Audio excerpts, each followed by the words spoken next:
Buenos días, compañeros.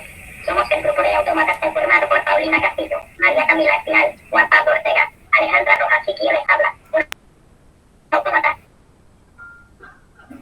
Vamos a hablarles sobre las cosas que motivaron nuestro trabajo. Muchas gracias, señor autómata. Las preguntas son estas. ¿Cómo se organizó la calculabilidad en sus primeras décadas? ¿Cuáles fueron las consecuencias de los desarrollos de los años 30? ¿Modelan las máquinas de Turing el pensamiento humano? ¿Y cuál es el futuro de la calculabilidad? Para responderlas, debemos contar una historia que, como todas, comienza con un sueño. En nuestro caso, el sueño de David Hilbert, quien planteó una iniciativa que buscaba formalizar la aritmética demostrando las siguientes propiedades. Completitud, que toda verdad se puede mostrar. Consistencia, que no hay contradicciones. Decidibilidad, que existe un algoritmo capaz de decidir si una fórmula es un teorema o no. Para llegar a este objetivo se utilizaron y desarrollaron muchas herramientas matemáticas. Por ejemplo, la teoría de la recursividad. Se pensaría que el desarrollo de la recursividad comenzó con el proyecto de Hilbert, pero no es así. Ese es un tema que se ha abordado desde hace muchísimos años, pero los resultados más cercanos a lo vigente los trabajaron Dedekind en 1888 y Peano en 1889. El primero pensó las transformaciones en el sentido de reglas de asignación y el segundo de un primer acercamiento al esquema recursivo primitivo. A la propuesta de Peano se le agregan la función nula, sucesor, proyección y composición. Con lo anterior tenemos el concepto de función PR que vimos en clase. A partir de aquí surge la noción de relación PR y con ello la primera versión de la definición de función de minimización acotada dada por Klein. Se pensaba que el formalismo de lo PR no lograba capturar de todo la idea de lo calculable. Así se introduce el concepto de recursividad. Resultado de su formación cultural, inspirado por las ideas de Gibran. Después Klein simplificó su planteamiento y se creó el concepto de función de minimización acotada. Al final lograron llegar a la definición del conjunto de funciones recursivas. ¿Este conjunto es el mismo de las funciones PR? La respuesta la dio Ackermann. Pasamos a otra perspectiva, el cálculo lambda de Alonso-Church, que en pocas palabras es una notación para funciones y aplicaciones. Hay tres reglas que dan una definición inductiva para construir lambda términos, que son las variables, las abstracciones y las aplicaciones, que son de la forma de la primera expresión de cada pestaña, donde x es una variable y m y n son cualesquiera lambda términos. Ahora veremos una de las ideas principales del cálculo lambda, que es la reducción de términos. Primero tenemos la definición de variable ligada, que es análoga a la vista en clase, pero en vez de los cuantificadores es con el lambda, al igual que variable libre. Luego la definición de sustitución para llegar a la beta reducción, que representa la evaluación de una función en su argumento, como vemos en pantalla. Por otra parte, uno de los resultados más importantes de los años 30 fue el teorema de completitud de Gödel, que establece un vínculo entre validez sintáctica y semántica. Dado una teoría T y una sentencia S, T deduce S sintácticamente si y solo si lo hace semánticamente. Esto responde satisfactoriamente a una de las dudas que plantearon Hilbert y Ackermann, pero Gödel tenía preparada otra respuesta que no les gustaría tanto. Se pensaría que la conjetura de los axiomas y reglas de inferencia bastan para decir todas las formulaciones matemáticas dentro de un sistema, pero no es así. En esto consiste el primer teorema de incompletitud de Gödel. Hilbert pensaba que la completitud se podía dar al menos en la teoría de los números, pero no, como nos indica la siguiente prueba. Todo sistema efectivo puede construir una proposición G que afirma que G no se puede demostrar. Si G es falsa, entonces G se puede demostrar. Luego el sistema no es válido porque demuestra mentiras. Pero si G es cierta, entonces G no se puede mostrar y el sistema es incompleto. Es decir, ningún sistema formal útil de la aritmética es completo.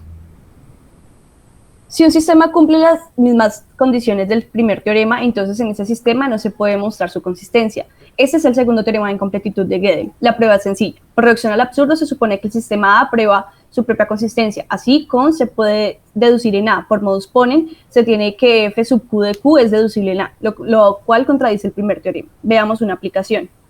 Consideremos las definiciones en pantalla y veamos el teorema. Si la axiomática de Zermelo-Fraenkel es consistente, entonces ZFC no deduce I con I un cardinal inaccesible. Para la prueba se necesita del lema en pantalla.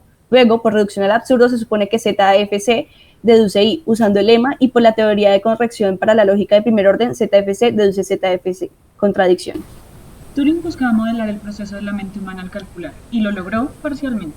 Formalmente, una máquina de Turing consta de 6 elementos. Un conjunto finito de estados internos, un estado inicial, conjuntos de estados de aceptación, alfabeto de entrada, de cinta y una función de transición. Veamos cómo este concepto nos lleva a la indivisibilidad de la aritmética. Las máquinas de Turing sirven para seleccionar palabras, las aceptan o rechazan. En esta matriz infinita podemos ver que la primera máquina rechaza la primera palabra, acepta la segunda y así. El lenguaje diagonal se construye tomando las palabras de la diagonal y aceptándolas si y solo si son rechazadas. Luego, ninguna máquina acepta este lenguaje porque todas se distinguen en al menos una palabra. La máquina universal M recibe el par IJ y simula el comportamiento de la máquina J en la palabra I. Suponga que esta máquina siempre arroja resultado. Luego construya una nueva que acepta la palabra I si solo si M rechaza el par II. Entonces N aceptaría el lenguaje diagonal, contradicción. Luego no es posible construir una máquina universal que siempre arroje resultado. Pero ¿cómo implica esto que no existe un algoritmo de divisibilidad? A través de la tesis de Church-Turing, que en palabras simples nos dice que todo algoritmo es equivalente a una máquina de Turing. De manera más formal, enuncia que una función sobre los números naturales puede ser calculada por un método efectivo si y solo si es computable por una máquina de Turing. De ahí obtenemos la definición de función computable. Así resulta la pregunta, ¿las máquinas de Turing logran modelar la esencia humana? Según Gödel, Turing cometió un error filosófico, ya que presentan un argumento que muestra que los procesos mentales no pueden ir más allá de los mecánicos. Es un error ya que no considera la esencia no es estática, por lo que se responde que no, a menos que se considere un momento estático del estado mental. Algunas consecuencias de todo lo hablado anteriormente son la consolidación de varias disciplinas dentro de la lógica matemática, una forma de construir sistemas más fuertes a partir de ellos mismos, como vimos en clase, que justifica la necesidad de los ordinales, la reducción de la Segunda Guerra Mundial en aproximadamente 7 años y fijar la base de la computación moderna, que es la máquina de Turing. En cuanto al futuro de la calculabilidad, bueno, han surgido ideas muy interesantes. Entre ellas se puede ver la máquina de Gandhi, los enfoques del paradigma interactivo, desarrollos enfocados en la inteligencia artificial, etc.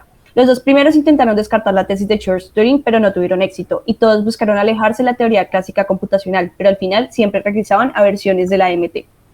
En conclusión, a pesar de que no se alcanzó ninguno de los objetivos del programa de Hilbert, el desarrollo matemático involucrado para intentarlo se convirtió en la base de la calculabilidad, sobre la cual se fundamenta la informática moderna. A pesar de que las máquinas de Turing no modelan al individuo, sí capturan la idea de algoritmo. Y a pesar de que no siempre llegamos al destino, lo importante es aquello que aprendimos en el camino. Muchas gracias.